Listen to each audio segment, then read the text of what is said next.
his work cut out tracking them all down.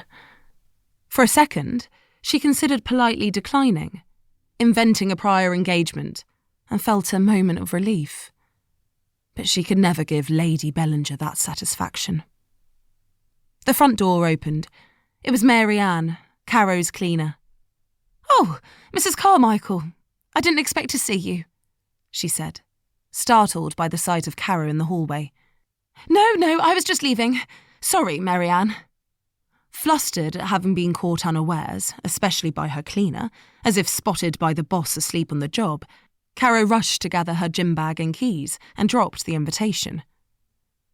"Is everything all right, Mrs. Carmichael?" Mary Ann asked, moving forward to help. "No, fine, absolutely fine." Caro scooped up her things. She caught a glimpse of herself in the hallway mirror. She looked completely fine, a little paler than usual, but not a scrap of agitation present on her face. "I'll get out of your hair, Mary Ann. Let you work your magic." Caro slipped out the door. Outside, the river air and traffic fumes did the trick. She would not be cowed by this, she thought, as she strode to the car. She would face it head on. "Caroline, detachment is easy. Just imagine yourself in a play, acting the part of yourself." It was a technique handed down by her mother as a way of sealing off one's emotions. Just one of the many nuggets of how-to advice to secure a wealthy husband.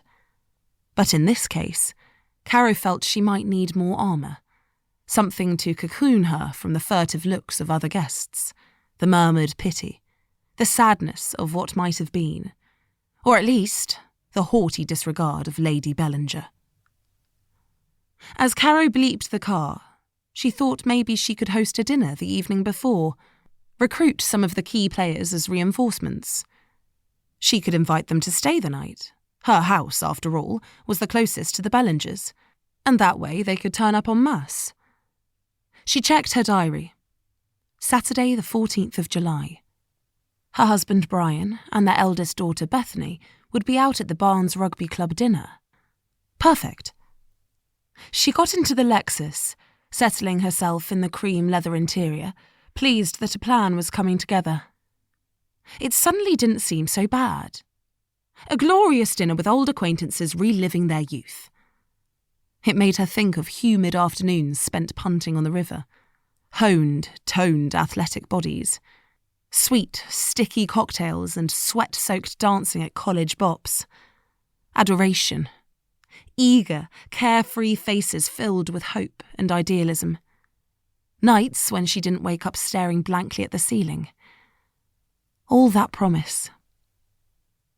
Scrolling through her phone, she found George Kingsley's number. Last Caro heard of George, he'd just moved to Henley-on-Thames. His wife, Audrey, was expecting a baby, and he was working at a middling asset management company in the city. He used phrases like, "Going great, guns!" He was everything she would have expected him to be. George was the type who kept in touch with everyone. Caro rewrote the WhatsApp 5 times before she hit the right level of casual. "George, long time no see. Thinking about a dinner before the memorial. A chance for you to prep me. I've never been to one of these things before. Let me know. I'm in Barnes, so you can stay if you want. Caro, kiss." She felt better already. She checked her watch. She wouldn't make it to Body Pump, but she could still get to the coffee afterwards. Perhaps she'd suggest a glass of wine. Caro tried not to drink during the week, but as one of the mums at the school gate had quipped earlier that morning, Thursday is nearly the weekend. The Lexus purred along the road.